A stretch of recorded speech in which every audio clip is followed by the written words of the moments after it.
آج پارہ نمبر 16 کا جو ربط ہے وہ 15ویں سپارے کے ساتھ ہے۔ موسیٰ علیہ السلام اور خضر علیہ السلام کے واقعے سے شروع ہو رہا ہے۔ کل جہاں پہ ہم نے گفتگو کو چھوڑا تھا کہ جب موسیٰ علیہ السلام یوشع بن نون کے ساتھ نکلے اور جہاں پر مچھلی پانی میں ملی تھی تو موسیٰ علیہ السلام نے کہا تھا وہی ہماری منزل مقصود ہے۔ تو موسیٰ علیہ السلام نے واپسی کا سفر شروع کیا اور اس مقام پر آئے جہاں پر مچھلی برتن سے نکل کے پانی میں ملی تھی۔ تو وہاں پہ موسیٰ علیہ السلام کی ملاقات خضر علیہ السلام سے ہوئی اور موسیٰ علیہ السلام نے ان کے ساتھ رہنے کی درخواست کی، تو وہ کہنے لگے کہ آپ میرے ساتھ رہ کے صبر نہیں کر سکیں گے، لہٰذا آپ میرے ساتھ نہ رہیں۔ موسیٰ علیہ السلام نے کہا کہ میں آپ کے ساتھ صبر کروں گا، آپ مجھے اپنے ساتھ رکھیں۔ خضر علیہ السلام نے یہ شرط طے پائی کہ میں راستے میں جو کچھ بھی کروں گا آپ اس پر مجھ سے سوال نہیں کریں گے، اور اگر آپ نے مجھ سے میرے کسی کام کے بارے میں سوال کیا تو آپ کا اور میرا راستہ الگ الگ ہو جائے گا، پھر آگے کا جو سفر ہوگا وہ تنہا تنہا ہوگا۔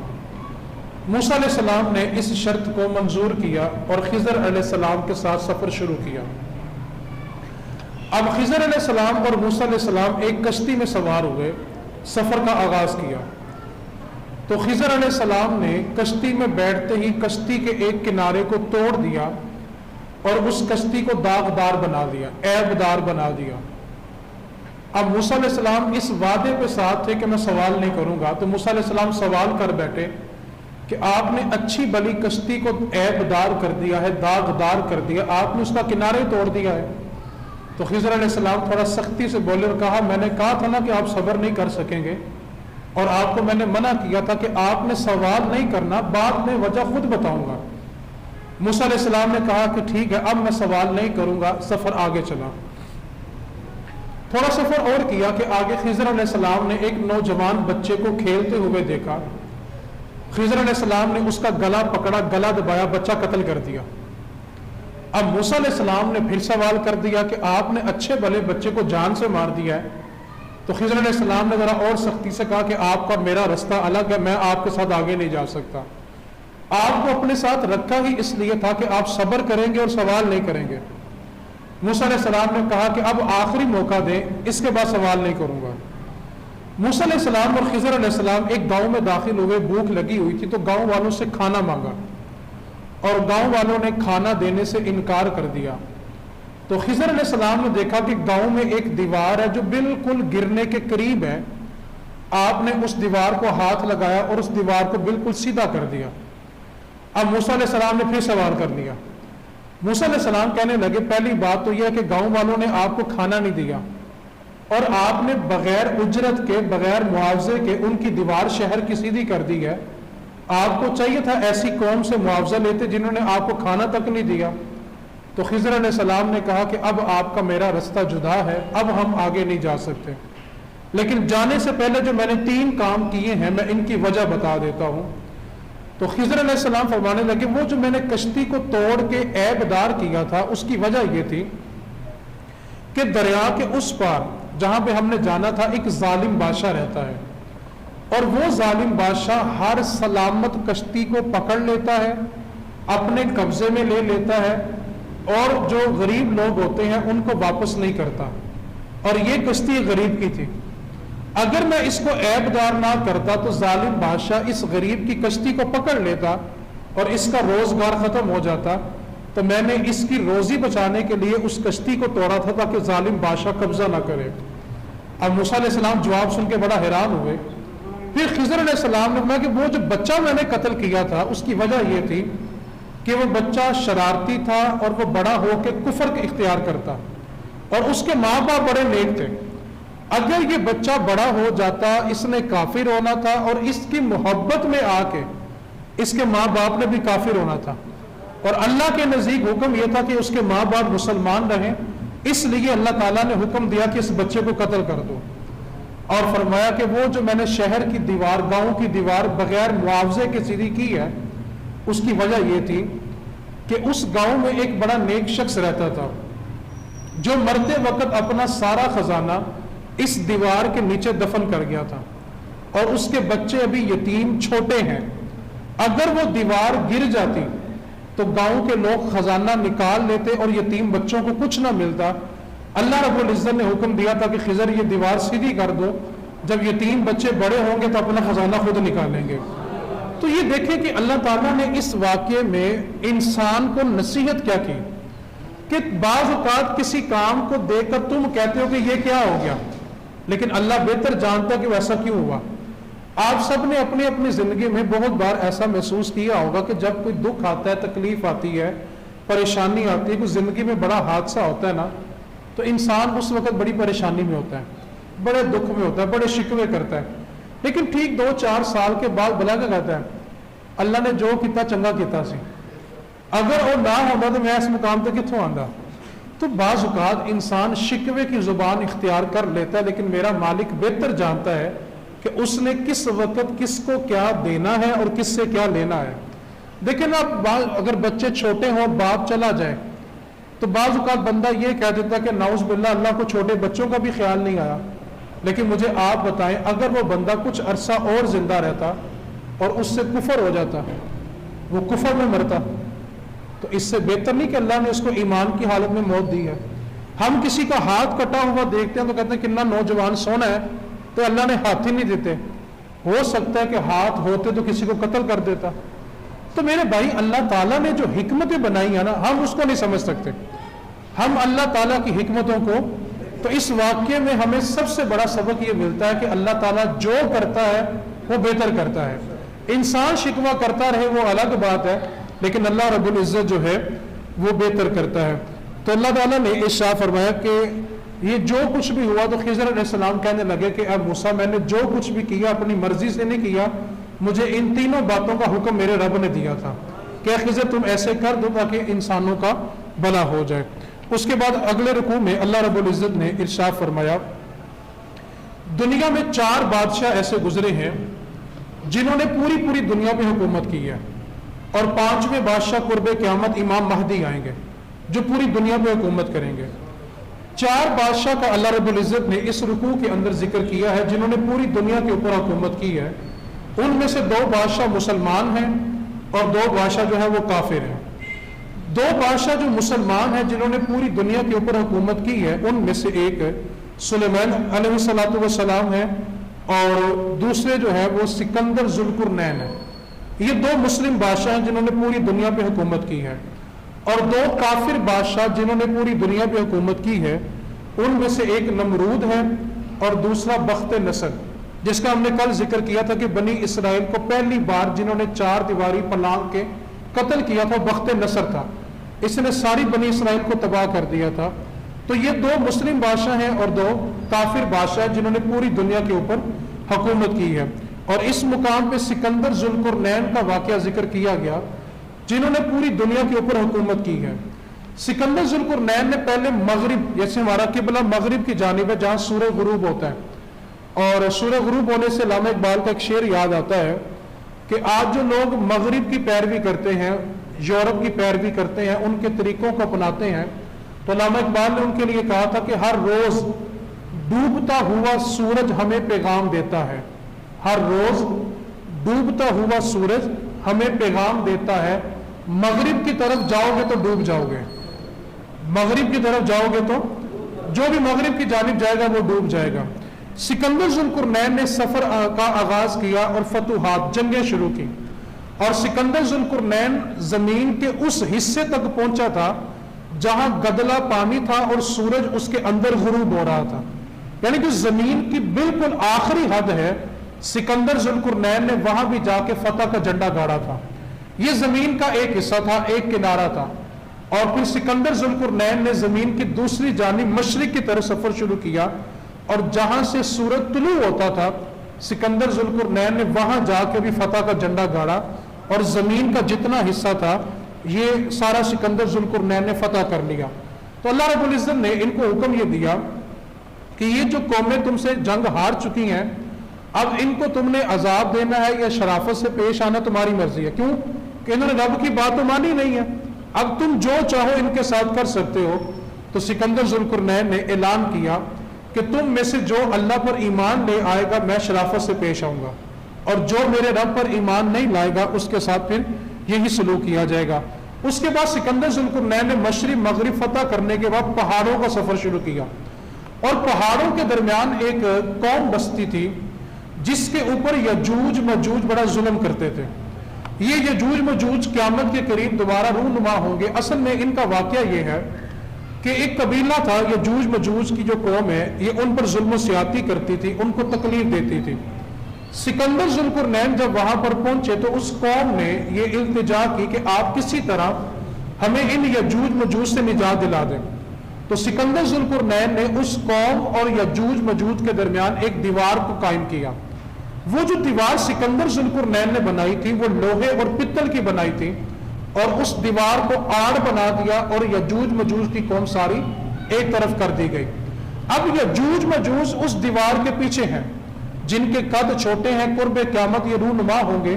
وہ ہر روز دیوار توڑتے ہیں اور کہتے ہیں کہ کل ہم دنیا میں پھیل جائیں گے، لیکن جب صبح آتے ہیں تو دیوار دوبارہ بڑی ہو چکی ہوتی ہے، اور قرب قیامت ایک دن ایسا آئے گا کہ وہ یہ کہہ بیٹھیں گے کہ کل انشاءاللہ یہ دیوار ٹوٹ جائے گی، اور اس دن وہ دیوار گر جائے گی اور یجوج مجوج دوبارہ ساری زمین میں پھیل جائیں گے اور وہ لوگوں کو قتل کریں گے۔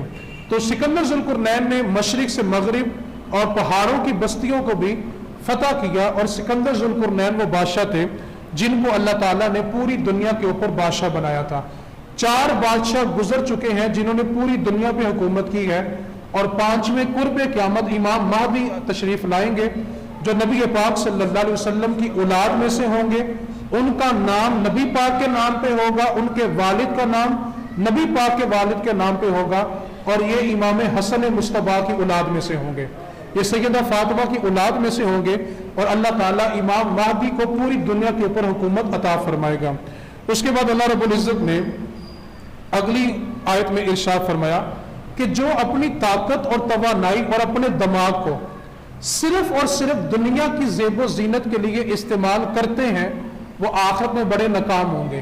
لوگوں کو اللہ تعالیٰ نے بڑے ذہین دیے ہیں، لیکن المیہ یہ ہے کہ وہ دین اسلام کے لیے خرچ نہیں کرتے۔ وہ بادشاہ ہارون رشید کو کسی نے کہا تھا کہ ایک تیر انداز ہے، اس کا نشانہ بڑا پکا ہے، تو بادشاہ نے اس کو بلایا تو اس کا نشانہ اتنا پکا تھا کہ اس نے کچھ فاصلے پہ ایک سوئی رکھی اور دوسری سوئی سے نشانہ مارا، اور یہ دوسری سوئی پہلی سوئی کے نکے سے گزر گئی۔ حالانکہ سوئی کا نکا کتنا بریک ہوتا ہے، لیکن نشانے کا اتنا پختہ تھا۔ اب جب اس نے اتنا کمال نشانہ لگایا، پورے دربار میں اس کی واہ واہ ہوئی، تو اب وہ منتظر تھا کہ بادشاہ مجھے انعام سے نوازے گا، کیونکہ پرانے دور میں جب بادشاہ خوش ہوا کرتے تھے تو انعام دیا کرتے تھے۔ آج بادشاہ جب خوش ہوتے ہیں تو لوگوں سے مال کھینچ لیتے ہیں، یہ بادشاہ میں تھوڑا فرق آ گیا۔ اب وہ خوش تھا اس بات پر کہ بادشاہ مجھے انعام دے گا۔ بادشاہ نے جلاد کو بلایا اور کہا کہ اس کو کوڑے مارو۔ وہ کہنے لگا بادشاہ میں نے اتنا بہترین کرتب دکھایا کہ سوئی کے نکے میں سے دوسری سوئی کو گزار دیا اور مجھے کوڑے مارے جائیں گے۔ تو بادشاہ ہارون رشید نے ایک تاریخی جملہ بولا تھا۔ بادشاہ کہنے لگا کاش تو نے یہ عقل اور یہ طاقت اور یہ فن اللہ کے راستے میں اللہ کے دین کے لیے خرچ کیا ہوتا، اور تو کافروں سے لڑتا اور ان کو قتل کرتا۔ تو نے دنیا کو دکھانے کے لیے کرتب سیکھا ہے، اللہ کے دین کے لیے کچھ نہیں سیکھا۔ تو اللہ تعالیٰ اس آیت میں ارشاد فرما رہا ہے کہ جو اپنی عقل اپنی مہارت صرف دنیا کے لیے خرچ کرتے ہیں اور ان کی عقل سے دین کا کوئی فائدہ نہیں ہوتا، تو قیامت والے دن وہ ناکام ہو کہ اللہ کی بارگاہ میں حاضر ہوں گے۔ اس کی اگلی آیت میں اللہ تعالیٰ نے ارشاد میں کہ جو ایمان والے ہوں گے وہ جنت میں ٹھنڈی چھاؤں میں بیٹھے ہوں گے۔ اور میں نے اس کا پرسوں نقشہ بیان کیا تھا، اس لیے استاد صاحب فرمایا کرتے تھے کہ چھٹی نہیں کرنی چاہیے، جو ایک چھٹی کرتا اس کو پچھلی بات یاد نہیں ہوتی، ٹھیک ہے، تو چھٹی نہیں کرنی چاہیے۔ آگے اللہ رب العزت نے اپنے بارے خود ارشاد فرمایا کہ زمین پہ جتنے سمندر ہیں یہ سارے سیاہی بن جائیں، اور دنیا میں جتنے درخت ہیں یہ سارے قلم بن جائیں، تو پھر بھی یہ تمہارے رب کے کمالات کو نہیں لکھ سکتے۔ سارے درخت قلم ہوں، سارے سمندر سیاہی ہوں، تو اللہ کی شان کو لکھا نہیں جا سکتا۔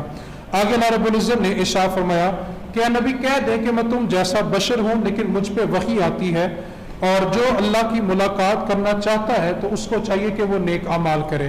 اب اس آیت میں یہ جو کہا گیا کہ میں تم جیسا بشر ہوں، یہ اس لیے کہا گیا تھا تاکہ لوگ نبی پاک صلی اللہ علیہ وسلم کو خدا نہ سمجھ لیں۔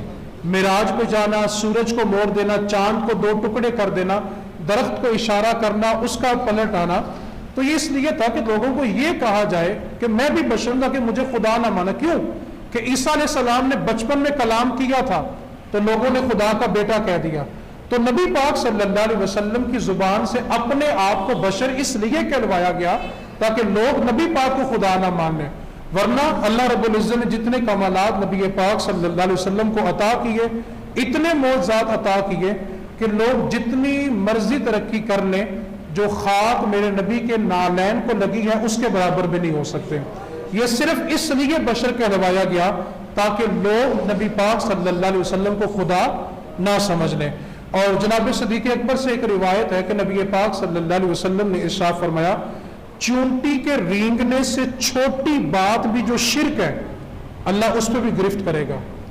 شرک اتنا بڑا جرم ہے، لیکن نبی پاک صلی اللہ علیہ وسلم نے دعا فرمائی اور بتلائی صحابہ کو کہ یہ دعا پڑھا کرو، اللہ تمہیں کبھی بھی شرک میں مبتلا نہیں ہونے دے گا۔ وہ دعا آپ سبھی کو آتی ہے، 6 کلمہ جان سے شروع تھا، اللہم انی اعوذ بک من ان، آگے چلے، لما استغفرک لما لا اعلم بہ، یہاں تک یہ دعا پڑھے جائے تو اللہ تعالیٰ اس بندے کو ہر قسم کے شرک سے محفوظ فرما لیتا ہے۔ آج کی نماز تراویح میں ایک سورت سورہ مریم، مریم جو ہے یہ حضرت عیسیٰ علیہ السلام کی والدہ ہیں، اللہ تعالیٰ نے ان کو شان عطا فرمائی اور ان کے نام کی پوری سورت قرآن میں رکھی ہے۔ اس سورت کے اندر 98 آیات ہیں اور 6 رکوع ہیں۔ عیسیٰ علیہ السلام کی والدہ کا اس سورت کے اندر ذکر ہے، اس لیے ان کے نام سے ہی اس سورت کو سورہ مریم کہا جاتا ہے۔ اس کی ابتدا ہوتی ہے کاف ہا یا عین صاد، یہ اللہ تعالیٰ کے اسماء ہیں، اور حضرت علی رضی اللہ تعالی عنہ یہ دعا مانگا کرتے تھے، کاف ہا یا عین صاد اغفر لی، اے اللہ مجھے بخش دے۔ تو یہ دعا بڑی مجرب ہے کہ جب بھی دعا مانگے تو شروع میں پڑھ لیا کریں کاف ہا یا عین صاد۔ اس سورت کے اندر سب سے پہلے زکریا علیہ السلام کا ذکر ہے۔ زکریا علیہ السلام بوڑھے ہو چکے تھے اور آپ کی جو زوجہ تھی وہ بانجھ پن کا شکار تھی۔ بانجھ پن اس عورت کو کہتے ہیں جو کبھی بھی اولاد کو جنم نہیں دے سکتی، اور زکریا علیہ السلام بوڑھے ہو چکے تھے تو انہوں نے اللہ رب العزت کی بارگاہ میں دعا کی کہ اللہ تعالیٰ مجھے اولاد سے نواز دے، تو اللہ تعالیٰ نے زکریا علیہ السلام کو یحییٰ علیہ السلام کی خوشخبری سنائی، اور یحییٰ علیہ السلام کا نام اللہ نے خود رکھا کہ اے زکریا آپ کو یحییٰ نامی بیٹے سے نوازا جائے گا۔ اور یحییٰ علیہ السلام نے بھی یہ دعا مانگی کہ جس دن میں پیدا ہوا، جس دن میرا انتقال ہوگا، اور قیامت والے دن جس دن میں دوبارہ اٹھایا جاؤں گا، اس دن مجھ پہ رب کی سلامتی ہوگی۔ کیونکہ یہ 3 وقت ہی وحشت والے ہوتے ہیں، جب انسان دنیا میں آ کے آنکھ کھولتا ہے، جب دنیا سے اس کی روح پرواز کرتی ہے، اور جب اس کو قبر سے نکالا جائے گا، تو ان 3 موقعوں کے اوپر یحییٰ علیہ السلام پر اللہ تعالیٰ کی سلامتی نازل ہوگی۔ اگلے رکوع میں عیسیٰ علیہ السلام کی ولادت کا تذکرہ ہے۔ مریم علیہ السلام تشریف فرما تھی کہ آپ کے پاس فرشتے سے مراد جبریل امین انسانی شکل میں آئے، اور جب آپ نے ان کو اپنے حجرے میں دیکھا تو مریم علیہ السلام نے ان سے کہا کہ اگر تم ذرہ بھی اللہ سے ڈرتے ہو نا تو میں اللہ کی پناہ مانگتی ہوں، یہاں سے چلے جاؤ۔ تو جبریل امین جو انسانی شکل میں تھے وہ عرض کرنے لگے کہ میں انسان نہیں ہوں، میں اللہ کا فرشتہ ہوں، لہذا مجھ سے خوف محسوس نہ کرو۔ تو مریم علیہ السلام نے پوچھا کہ کس مقصد کے لیے آئے ہو؟ تو وہ کہنے لگے کہ میں آپ کو بیٹے کی خوشخبری دینے کے لیے آیا ہوں۔ تو مریم علیہ السلام نے ان کو جواب دیا کہ آج تک مجھے کسی مرد نے چھوا نہیں، اور نہ میں نے زندگی میں کبھی بدکاری کی ہے، تو مجھے بچہ کیسے پیدا ہوگا؟ تو جبریل امین جو فرشتہ انسانی شکل میں تھا کہ یہ رب کا حکم ہے اور رب کے حکم سے ہوگا۔ تو جبریل امین نے مریم علیہ السلام کے گریبان میں وَنَفَخْتُ فِيهِ مِن رُوحِي، آپ کے گریبان میں پھونک ماری، اور مریم علیہ السلام حمل سے ہو گئی، اور اگلے ہی لمحے عیسیٰ علیہ السلام کی ولادت ہوئی۔ اور جب ولادت ہو گئی تو مریم علیہ السلام کی زبان سے یہ جملہ نکل گیا، صدمے میں تھی تو کہنے لگی کاش اس سے پہلے مجھے موت آ جاتی کہ میں نے بچے کو جنم دے دیا، میں لوگوں کو کیا جواب دوں گی؟ تو اللہ رب العزت نے وحی فرمائی کہ آپ غم نہ کریں، کھائیں پیئیں، لیکن آپ اللہ کے لیے زبان کو بند کر لیں۔ عرض کی کہ اگر میں بولوں گی نہیں تو گواہی کیسی ہوگی؟ تو فرمایا کہ آپ کو بولنے کی ضرورت نہیں ہے، آپ سے جب بھی کوئی سوال کرے آپ نے اشارہ بچے کی طرف کرنا، بچہ خود بتائے گا وہ کون ہے۔ اب مریم علیہ السلام نے عیسیٰ علیہ السلام کو اپنی گود میں اٹھایا اور اپنے قبیلے کی طرف چلے تو قبیلے کے کچھ نوجوان گلی کے کنارے بیٹھے ہوئے تھے. وہ کہنے لگے مریم ہارون کی بہن تیرا باپ بڑا اچھا, تیری ماں بڑی اچھی, تیرا بھائی بڑا اچھا, تو بڑی اچھی, لیکن یہ بتا بچہ کہاں سے جن لائی ہے. تو مریم علیہ السلام خاموش رہی اور بچے کی طرف اشارہ کیا. تو عیسیٰ علیہ السلام اپنی ماں کی گود میں بول اٹھے اور فرمایا کہ میں انی عبد اللہ, میں اللہ کا بندہ ہوں. آتانی الکتاب, اللہ مجھے کتاب بھی عطا کرے گا اور اس رب نے مجھے نبی اور رسول بنا کے بھیجا ہے. تو عیسیٰ علیہ السلام نے اپنی والدہ کے گود میں اپنے والدہ کے پاک دامن ہونے کی گواہی دی. آگے عیسیٰ علیہ السلام نے کہا کہ مجھ پر سلامتی ہو جس دن میں پیدا ہوا, جس دن میں انتقال کروں گا اور جس دن میں دوبارہ اٹھایا جاؤں گا, ان سب موقعوں پہ اللہ مجھ پر سلامتی نازل فرمائے گا. آگے اللہ رب العزت نے ارشاد فرمایا کہ تم کہتے ہو کہ عیسیٰ کو اللہ نے اپنا بیٹا بنا لیا ہے, اللہ تعالیٰ ان باتوں سے پاک ہے. اور آگے اللہ تعالیٰ نے بڑا خوبصورت جواب دیا. آپ توجہ سے جملہ سنیں گے تو آپ کو بڑا مزہ آئے گا. اللہ تعالیٰ نے ارشاد فرمایا کہ کائنات میں جو کچھ بھی ہے وہ اسی کا ہی ہے, تو اس کو ایک بیٹا بنانے کی کیا ضرورت ہے. کائنات میں جو کچھ بھی ہے وہ کس کا ہے؟ تو فرمایا کہ جب سب کچھ ہی تمہارے رب کا ہے تو پھر ایک بیٹا بنانے کی رب کو کوئی حاجت ہے؟ سارے انسان اسی کے بندے ہیں, رب کو بیٹا بنانے کی حاجت ہے. اللہ تعالیٰ نے اگلے رکوع میں ارشاد فرمایا کہ عیسیٰ علیہ السلام جو ہے وہ اللہ کے بندے ہیں, ان کو اللہ کا بیٹا نہ کہو. اگلے رکوع میں ابراہیم علیہ السلام اور آپ کے چچا کا واقعہ ذکر ہے. یہاں پہ لفظ اب, الف اور با, میں نے اس کی پہلے وضاحت کی ہے, عربی زبان میں ابن والد کو کہتے ہیں, لیکن عرب کے اندر ابن چچا کے لیے بھی بولا جاتا ہے. اور اس مقام پہ ابراہیم علیہ السلام کے چچا مراد ہے. اس کی وجہ یہ ہے, نبی پاک صلی اللہ علیہ وسلم نے ارشاد فرمایا کہ اللہ تعالیٰ نے میرے نور کو ہمیشہ پاک پشتوں میں اور پاک سلبوں میں, رحم کے اندر رکھا ہے. سلب بھی پاک کے سلب کہتے ہیں باپ کی ریڑھ کی ہڈی کو, جہاں سے مادہ تولید نکلتا ہے, اور رحم ماں کے شرمگاہ کا وہ حصہ جہاں بچہ پرورش پاتا ہے. نبی پاک صلی اللہ علیہ وسلم نے ارشاد فرمایا کہ میرا نور ہمیشہ پاک پشتوں میں رہا ہے, ان میں سے کوئی ایک بھی مشرک نہیں تھا. یعنی نبی پاک صلی اللہ علیہ وسلم کے والد عبداللہ اور والدہ حضرت آمینہ سے لے کے آدم علیہ السلام تک حضور کے جتنے والد اور جتنی والدہ ہیں, ان میں سے کوئی ایک بھی مشرک نہیں تھا, بت پرست نہیں تھا. حضور کا نور ہمیشہ پاک پشتوں میں رہا ہے. اس لیے ابراہیم علیہ السلام نے جو ابن کہا وہ اپنے چچا کو کہا تھا, اپنے والد کو نہیں کہا تھا. ابراہیم علیہ السلام کا اور آپ کے چچا کا ایک مناظرہ سمجھ لیں, طلب کلامی سمجھ لیں, مکالمہ سمجھ لیں. ابراہیم علیہ السلام نے اپنے چچا سے کہا کہ جو علم میرے پاس ہے وہ تمہارے پاس نہیں ہے, لہذا تم توبہ کر لو, اللہ پہ ایمان لے آؤ, تمہیں اللہ اپنے عذاب سے بچا لے گا. آپ کا چچا یہ کہنے لگا کہ اگر اب دوبارہ تم نے میرے معبودوں کو جھوٹا کہا تو میں تمہیں اتنے پتھر ماروں گا کہ تم ہلاک ہو جاؤ گے. اب آپ کے چچا نے ابراہیم علیہ السلام کو یہ دھمکی دی, تو ابراہیم علیہ السلام نے اپنے چچا سے کہا کہ یہ تمہارا میرا الوداعی سلام ہے, لیکن میں تم سے وعدہ کرتا ہوں کہ میں تمہاری بخشش کی دعا کروں گا. یہ اس وقت ہے کہ جب بخشش کی دعا کرنا کافروں کے لیے جائز تھا.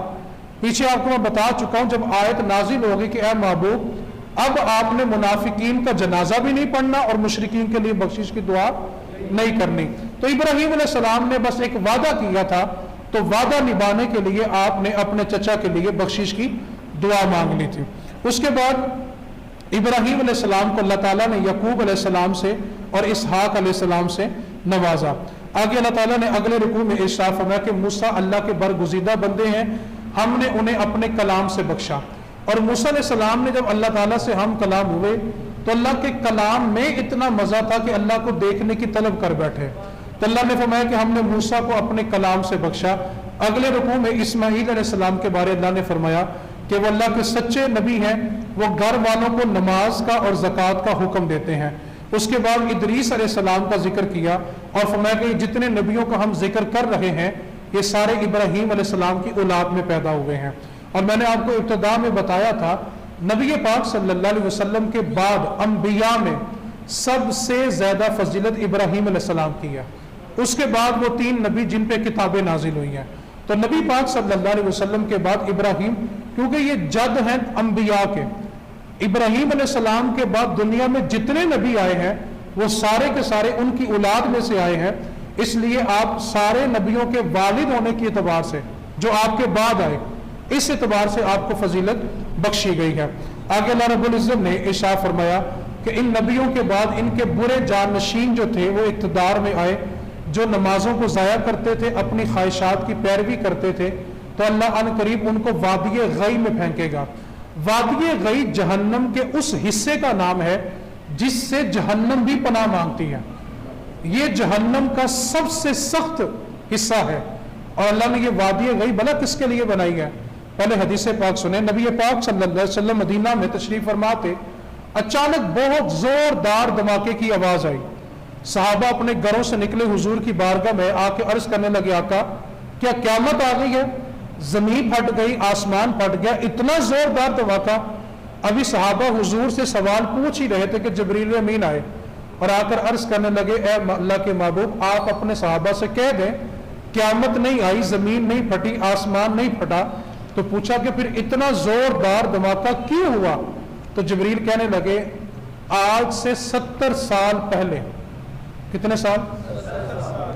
جہنم میں ایک پتھر پھینکا تھا، وہ آج اس کی تہہ میں پہنچا ہے۔ حالانکہ وزنی چیز آنکھ جھپکنے سے پہلے زمین پہ ہوتی ہے۔ 70 برس پہلے ایک پتھر پھینکا، وہ جہنم کی تہہ میں آج گرا جا کے۔ جہنم اتنی گہری ہے، اور میں نے آپ کو ابتدا میں بتایا تھا کہ جنت 7 آسمانوں کے اوپر ہے اور جہنم 7 زمینوں کے نیچے ہے، اور جہنم اتنی بڑی ہے۔ رسول رحمت صلی اللہ علیہ وسلم نے ارشاد فرمایا قیامت والے دن 70,000 لگامیں جہنم پہ ڈالی جائیں گی اس کو کھینچنے کے لیے۔ 70,000 لگامیں ہوں گی، اور ایک لگام کو کھینچنے کے لیے 70,000 فرشتے ہوں گے۔ اتنی وسیع جہنم ہے۔ اب یہ جو وادی غی جس کا اس مقام پہ ذکر کیا گیا، وادی غی ہے کن کے لیے؟ اللہ تعالیٰ نے 2 لوگ وادی غی میں پھینکے جائیں گے۔ وادی غی وہ حصہ جس سے جہنم بھی پناہ مانگ رہی ہے۔ سب جہنم سے پناہ مانگتے ہیں اور جہنم وادی غی سے پناہ مانگ رہی ہے۔ فرمایا وادی غی میں 2 قسم کے لوگ جائیں گے۔ نمبر 1 جو نماز قضا کرتے ہیں، اور دوسرے وہ جو اپنی خواہشات کی پیروی کرتے ہیں۔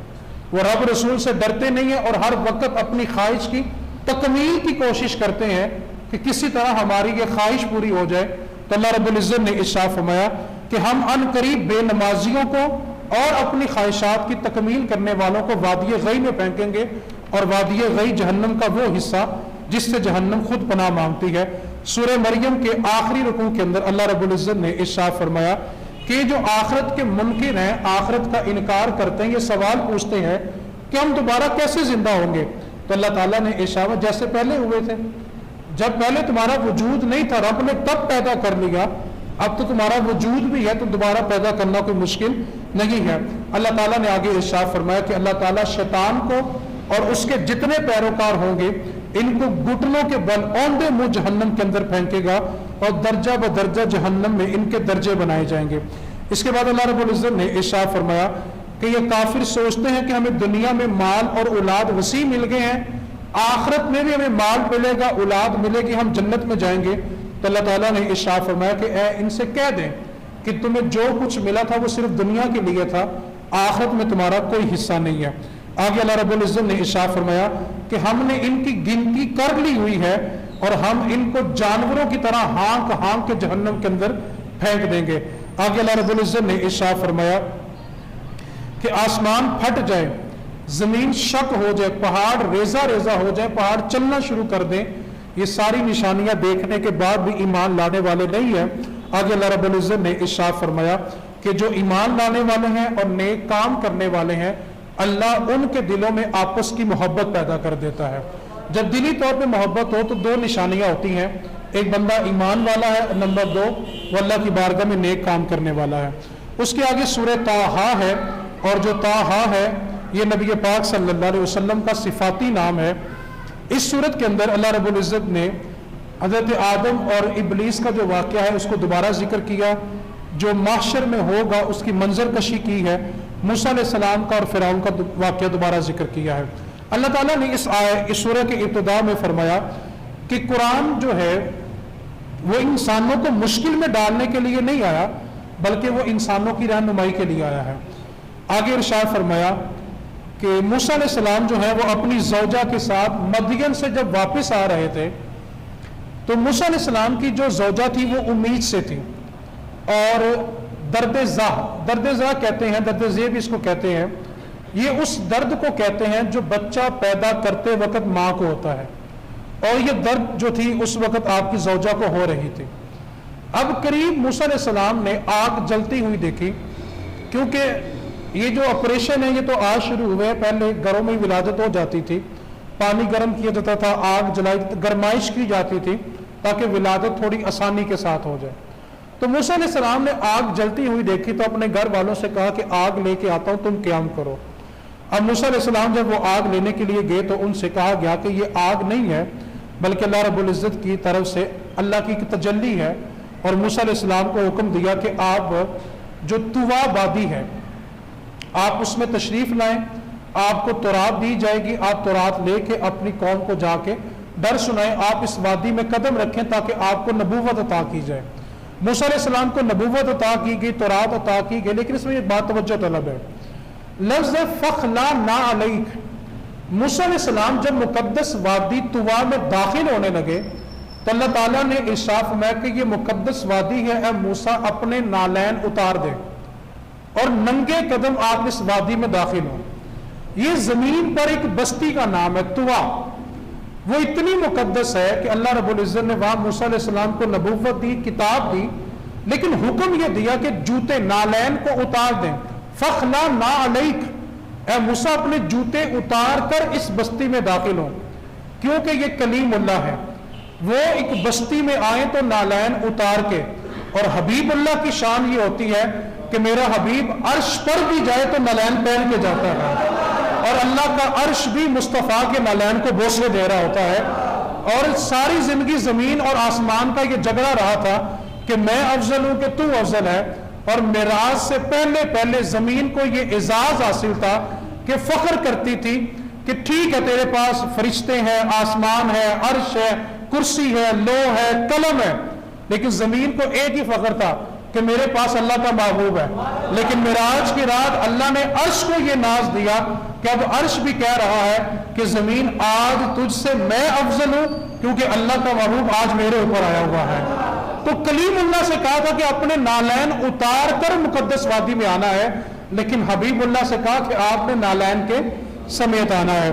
اب موسیٰ علیہ السلام کو دو بڑے معجزے عطا کیے گئے، ایک آپ کا ہاتھ چمکدار، ید بیضا، آپ اپنی بغل میں ہاتھ ڈال کے جب نکالتے تھے تو وہ شعائیں پھینکتا تھا، چمکدار تھا، روشن تھا۔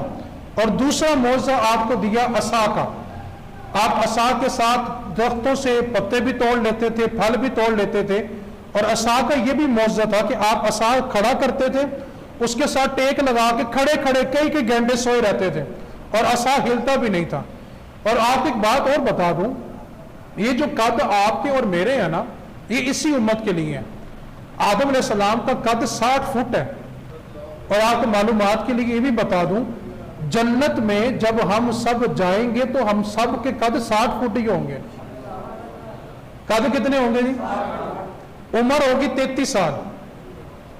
کتنی عمر ہوگی جی؟ قد آدم علیہ السلام کا، عمر عیسیٰ علیہ السلام کی، حسن یوسف علیہ السلام کا، آواز داؤد علیہ السلام کی، اور امت مصطفیٰ کی۔ ٹھیک ہے جی، جنت میں جانے والوں کے قد 60 فٹ ہوں گے سب کے۔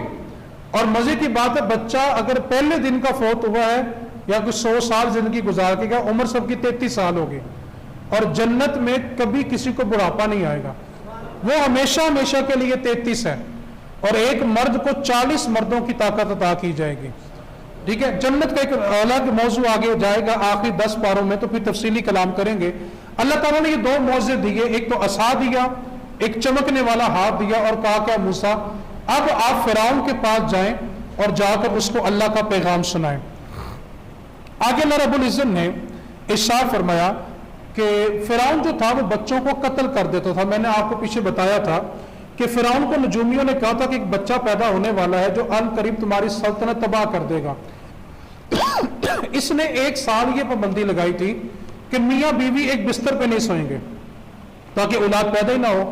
پھر اگلے سال اس نے یہ پابندی لگا دی جس کے گھر بیٹا پیدا ہو قتل کر دو اور بیٹیوں کو زندہ چھوڑ دو.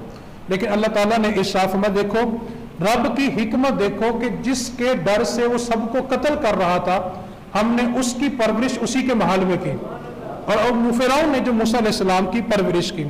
اور آگے اللہ تعالیٰ نے فرمایا کہ ہم نے موسیٰ کی والدہ کے دل میں یہ بات ڈال دی تھی کہ جب تمہارا بچہ پیدا ہو تو اس کو صندوق میں ڈال کے دریا کے حوالے کر دینا, ہم اس کی حفاظت کریں گے. تو تمہاری والدہ نے ایسا ہی کیا. آگے موسیٰ علیہ السلام سے ایک بندہ قتل ہو گیا تھا. 2 بندے جھگڑ رہے تھے تو ایک بندے نے موسیٰ علیہ السلام سے کہا کہ یہ مجھ سے جھگڑا کر رہا ہے. تو آپ نے اس کو سمجھایا تو موسیٰ علیہ السلام نے ایک مکہ مارا اس کے سینے پہ. اب موسیٰ علیہ السلام جلالی نبی کا نبوت کا روب نبوت کا جلال تھا, وہ مکہ لگا زور سے بندہ قتل ہو گیا. وہ قبطی جب قتل ہوا تو شور پھیل گیا کہ ایک بندے نے ہمارا بندہ قتل کر دیا. اب وہ موسیٰ علیہ السلام کو تلاش کرنے لگے, پہلے فرعون سے دشمنی تھی اوپر سے بندہ قتل ہو گیا. تو اللہ تعالیٰ نے ارشاد فرمایا کہ اے موسیٰ وہ بندہ آپ نے جان بوجھ کے نہیں مارا, ٹھیک ہے, اللہ تعالیٰ آپ کا یہ غم آپ سے دور کر دے گا. پھر اللہ نے موسیٰ علیہ السلام کے دل سے یہ غم نکال دیا. پھر اللہ رب العزت نے ارشاد میں کہ اے موسیٰ اب آپ فرعون کے پاس جائیں اور اس کو بڑے اچھے انداز میں یہ بتائیں کہ وہ رب کو مان لے. اب موسیٰ علیہ السلام جب فرعون کے پاس پہنچے تو موسیٰ علیہ السلام نے جب معجزہ دکھایا اس نے کہا یہ جادوگر ہے. اس نے اپنے وزیروں سے کہا کہ جتنے جادوگر ہیں ہزاروں کی تعداد میں, کسی نے 30,000 لکھا, کسی نے 80,000 جادوگر لکھے, سب کو بلا لیا گیا اور کہا گیا کہ اس جادوگر کا مقابلہ کرو نعوذ باللہ. تو جادوگروں نے کہا کہ اگر ہم جیت گئے تو بادشاہ فرعون جو تھا وہ کہنے لگا تم میرے خاص مشیروں میں شامل ہو جاؤ گے. ان سب نے اپنی رسیاں پھینکی, وہ سانپ بن گئے. موسیٰ علیہ السلام نے اپنا عصا پھینکا تو وہ سارے سانپ ہی کھا گیا. تو وہ سارے موسیٰ علیہ السلام کے قدموں میں گر گئے, ایمان لے آئے. تو فرعون نے ان کو ڈرایا کہ اگر تم نے دوبارہ میرے کو نہ مانا تو میں تمہیں سولی چڑھا دوں گا. تو وہ کہنے لگے اب ہم سچے رب کا کلمہ پڑھ چکے ہیں, اب موت بھی ہے تو ہم اس سے پیچھے نہیں ہٹیں گے. اللہ رب العزت نے اگلے رکوع میں ارشاد فرمایا کہ ہم نے موسیٰ علیہ السلام کو یہ حکم دیا کہ وہ بنی اسرائیل کی قوم کو لے کے مصر کی طرف ہجرت کر جائیں. فرعون نے آپ کا پیچھا کیا اور بحیرہ کلزم میں آ کے وہ غرق ہو گیا, تباہ و برباد ہو گیا. آگے اللہ رب العزت نے ارشاد فرمایا کہ دیکھو ہم نے تمہیں فرعون سے نجات دی, تمہیں من و سلوہ دیا, تمہیں جنتی کھانے دیے, لیکن تم اپنی شرارتوں سے باز نہیں آئے. آگے اللہ رب العزت نے ارشاد فرمایا کہ کیا تمہارے رب نے تم سے اچھے اچھے وعدے نہیں کیے تھے, تمہیں نجات دی, تمہیں جنتی کھانے دیے, تمہیں اقتدار دیا, لیکن اس کے باوجود تم رب کی نافرمانی سے باز نہیں آئے. آگے موسیٰ علیہ السلام جب کوہ طور پہ چلے گئے 40 دن کے لیے, اس بات کو تھوڑا سمجھیں. سامری ایک بندہ تھا موسیٰ علیہ السلام کی قوم کے اندر. سامری نے جبریل امین کو دیکھا کہ جبریل امین ایک گھوڑے پہ سوار ہے اور وہ گزر رہے ہیں. زمین کے جس حصے پہ جبریل امین کے گھوڑے نے قدم لگائے تھے سامری نے وہاں سے کچھ خاک اٹھا لی, اور بنی اسرائیل نے فرعون کے جو زیورات تھے وہ لیے ہوئے تھے کیونکہ ان کو اقتدار مل چکا تھا. یہ سامری نے جا کے بنی اسرائیل کی قوم سے کہا کہ تم ایسا کرو کہ اپنے اپنے زیور اس آگ میں ڈالو. آگ میں ڈالے. سامری کے پاس جو اپنے زیورات تھے اس نے وہ بھی آگ میں ڈالے, اور مٹھی بھر وہ خاک جو جبریل امین کے گھوڑے کے قدموں سے لی تھی وہ بھی ڈال دی, اور اس نے ایک بے جان بچڑا بنا دیا. لیکن اس بچڑے کے اندر تھوڑے تھوڑے سوراخ لگے رکھ دیے کہ جب تیز ہوا ان سوراخوں میں داخل ہوتی تھی تو اندر سے آواز آتی تھی. تو لوگ یہ سمجھتے تھے کہ یہ جو بچڑا ہے یہ خود کلام کرتا ہے, اور تفسیر خازن والوں نے تو یہ بھی لکھا تھا کہ اس بچڑے میں حقیقتاً روح آ چکی تھی. اب جب سامری نے وہ بچڑا تیار کر دیا تو بنی اسرائیل کی جو قوم تھی, موسیٰ علیہ السلام کی جو قوم تھی, انہوں نے بچڑے کی پوجا شروع کر دی. اور ہارون علیہ السلام کو موسیٰ علیہ السلام نے اپنا نائب بنا کر کوہ طور پر گئے تھے کہ تم نے اس قوم کی حفاظت کرنی ہے. تو ہارون علیہ السلام کے ساتھ 12,000 بندے ایسے تھے جنہوں نے بچڑے کی پوجا نہیں کی, اور باقی جو قوم تھی وہ اس کی پوجا کرنے لگ گئے. اب جب موسیٰ علیہ السلام واپس تشریف لائے تو انہوں نے آ کے ہارون علیہ السلام کو سر کے بالوں سے پکڑا اور ان پر غصے کا اظہار کیا کہ تم نے کیا کیا, تمہیں کس چیز نے روکا تھا کہ تم مجھے کوہ طور پہ آ کے بتاتے کہ قوم یہ کام کر رہی ہے. تو ہارون علیہ السلام نے کہا کہ میں اس خوف سے نہیں آیا کہ اگر میں ان کو چھوڑ کے چلا گیا تو جو 12,000 بچے ہوئے ہیں کہیں یہ بھی ان کی طرف نہ چلے جائیں اور امت کے اندر تفرقہ بازی پیدا نہ ہو جائے، میں تو اس وجہ سے نہیں آیا۔ تو موسیٰ علیہ السلام نے جب ہارون علیہ السلام کو ڈانٹا تو پھر سامری کو بلایا اور سامری سے کہا کہ جا تو دفع ہو جا، تو نے اس قوم پر وہ ظلم کیا کہ تمہاری کبھی بخشش نہیں ہوگی، اور فرمایا کہ تو اب کہتا پھرے گا کہ بچ جاؤ مجھے نہ چھونا، بچ جاؤ مجھے نہ چھونا۔ اور ایسا ہی ہوا کہ سامری کے اوپر ایسا عذاب آیا کہ جو بندہ بھی سامری کو ہاتھ لگاتا تھا اس کو شدید بخار اسی وقت ہو جاتا تھا، اور یہ سامری جنگلوں کی طرف بھاگتا ہوا چلا گیا اور یہی آواز لگاتا تھا کہ چھوڑ دو مجھے کوئی نہ چھوئے ورنہ تمہیں سخت بخار ہو جائے گا۔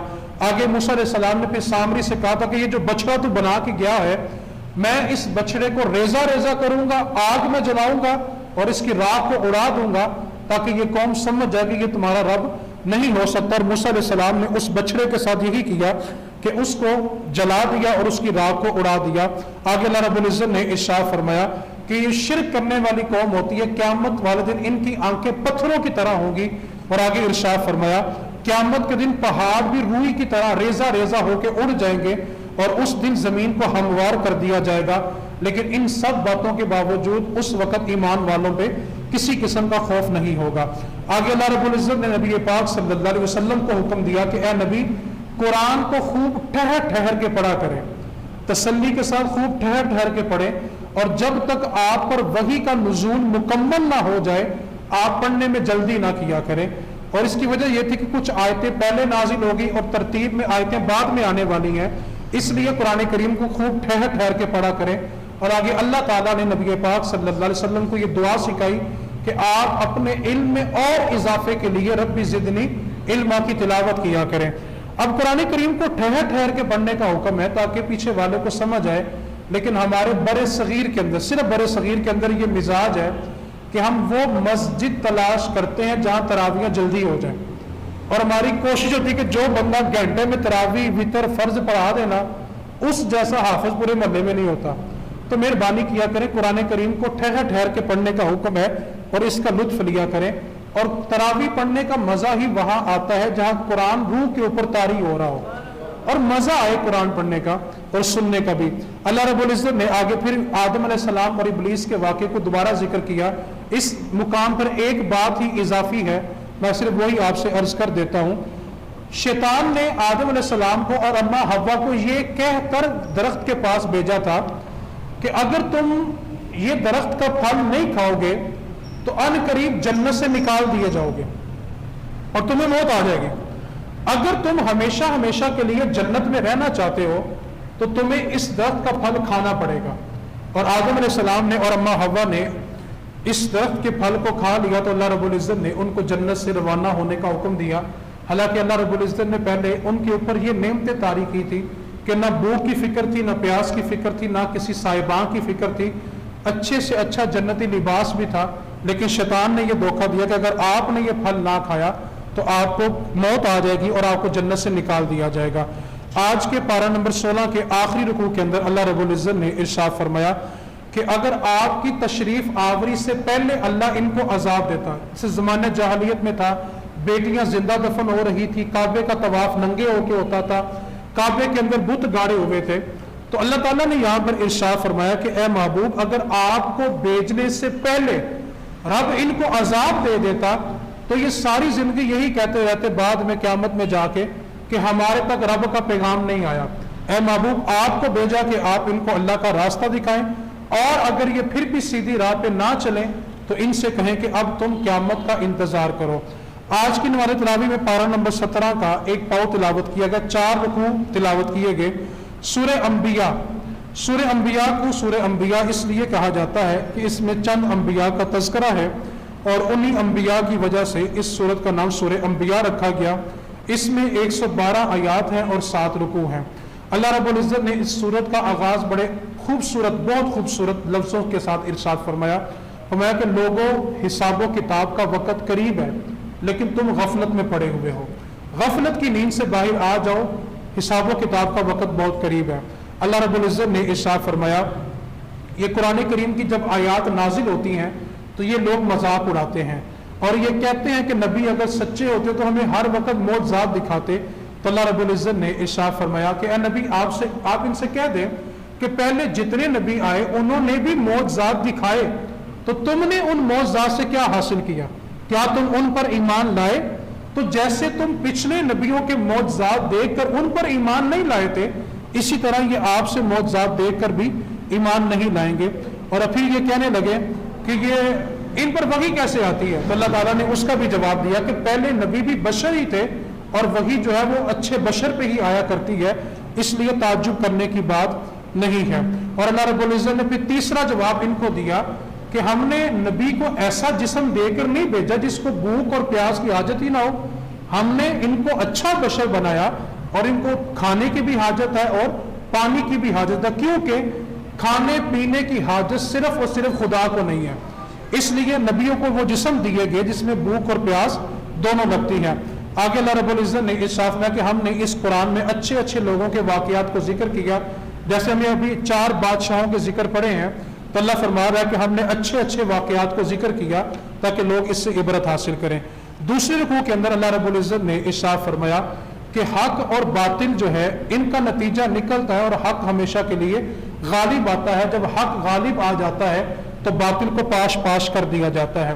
بعض اوقات انسان تکلیفوں کو مصیبتوں کو دیکھ کر پریشان ہو کے اپنا رستہ اپنی منزل چھوڑ دیتا ہے، تو اللہ تعالیٰ انہی لوگوں کے لیے تسلی کا سامان پیدا کر رہا ہے کہ اگر تم حق پہ ہو تو اپنے رب کو بھروسے کے ساتھ پکارتے رہو، حق ضرور غالب آئے گا اور باطل پاش پاش ہو جائے گا. اللہ رب العزت نے ارشاد فرمایا کہ زمین و آسمان کا جو نظام ہے وہ اچھے طریقے سے صرف اس وجہ سے چل رہا ہے کہ اس کو چلانے والا وحدہ لا شریک ہے. اللہ رب العزت نے فرمایا کہ اگر زمین و آسمان میں 2 خدا ہوتے تو زمین و آسمان کا جو نظام ہے وہ ضرور منتشر ہو جاتا. آگے اللہ رب العزت نے ارشاد فرمایا کہ یہ جو لوگ فرشتوں کو اللہ کی اولاد کہتے ہیں یہ غلطی پہ ہیں. وہ تو اللہ کے بندے ہیں، نہ وہ بول سکتے ہیں نہ اللہ کے آگے سفارش کرتے ہیں، وہ تو اللہ سے ڈرتے ہیں اور تم اللہ کی اولاد کہہ دیتے ہو. اللہ تعالیٰ نے ارشاد فرمایا کہ یہ جو ظالم لوگ ہیں ہم ان سے جہنم کا ایندھن تیار کریں گے اور ان سب کو جہنم میں پھینکیں گے. آج کی نماز تراویح کے جو آخری 2 رکوع ہیں اس میں اللہ رب العزت نے ارشاد فرمایا یہ لوگ غور کیوں نہیں کرتے زمین و آسمان کا جو خام مادہ تھا، جس سے خام مادہ جو خام مال ہوتا ہے جس سے چیز تیار کی جاتی ہے، اللہ تمہارے زمین و آسمان کا خام مادہ ایک ہی تھا، لیکن دیکھو ہم نے ہر آسمان کو الگ الگ بنایا، ہر زمین کو الگ الگ بنایا، لیکن خام مادہ ایک ہی تھا. پھر اللہ نے ارشاد کہ آسمان میں کوئی سوراخ نہیں ہے لیکن ہم نے پھر بھی اس سے بارش برسائی، اور فرمایا کہ زمین میں بھی کوئی سوراخ نہیں ہے لیکن ہم نے اس پہ بارش برسا کے اس سے پھول اور پودے اگا دیے، سبزیوں کو اگا دیا، پھلوں کو اگا دیا. تو یہ اللہ کی تخلیق پر غور و فکر کیوں نہیں کرتے؟ پھر فرمایا کہ سورج چاند ان کا جو نظام ہے وہ اچھے طریقے سے اس لیے چل رہا ہے کہ اس کو چلانے والا ایک خدا ہے. آگے ارشاد فرمایا کہ انسان بڑا ہی جلد باز ہے، اور آگے ارشاد فرمایا کہ یہ اس وقت تمنا کریں گے کاش ہم کلمہ پڑھ لیتے، لیکن ان کو اپنی جلد بازیوں کا احساس تب ہوگا جب ان کے چہرے پہ اور ان کی پیٹھوں پہ جہنم کی آگ کو مارا جائے گا. آخری رکوع کے اندر اللہ رب العزت نے ارشاد فرمایا کہ ذکر الہی سے منہ موڑنے والے یہ کیوں نہیں سوچتے کہ جن کو یہ اپنا معبود مانتے ہیں وہ نہ ان کو نفع دے سکتے ہیں نہ ان کو نقصان دے سکتے ہیں، وہ تو گرمی سردی میں اپنی حفاظت خود نہیں کر سکتے. اللہ نے دیکھیں کتنی خوبصورت مثال دی کہ گرمی سردی ہو تو اپنی حفاظت نہیں کر سکتے، لباس نہیں پہن سکتے، تحفظ نہیں کر سکتے، تو جو اپنی حفاظت نہیں کر سکتے یہ ان کی حفاظت کیسے کریں گے؟ تو اللہ رب العزت نے فرمایا کہ اس کی وجہ بھی یہ ہے کہ ہم نے ان کو اور ان کے باپ دادا کو بڑی لمبی عمر تک آسائشیں دی ہیں، تو انہوں نے عیش و عشرت اتنی کر لی ہوئی ہے کہ اب یہ رب کی طرف لوٹنے کے لیے تیار نہیں ہے اور یہ اسی حال میں دنیا سے مر کے چلے بھی جائیں گے. آگے اللہ رب العزت نے ارشاد فرمایا کہ ہم نے بہت سے موقعوں پہ ان پر زمین کو تنگ کیا کہ شاید یہ کلمہ پڑھ لیں، لیکن یہ کلمہ پڑھنے والے نہیں ہیں، لیکن ایک جونتا آئے گا جو ان کو ملیا میٹ کر دے گا. آخری آیت میں اللہ تعالیٰ نے ارشاد فرمایا کہ بندے کا رائی کے دانے کے برابر بھی کوئی عمل ہوگا تو اللہ تعالیٰ اس کا اجر اس کو ضرور عطا کرے گا. اللہ کسی بندے کے کسی عمل کا اجر ضائع کرنے والا نہیں ہے. صدق اللہ العظیم. اللہ تعالیٰ قرآن کے فہم کے ساتھ عمل کی توفیق عطا فرمائے.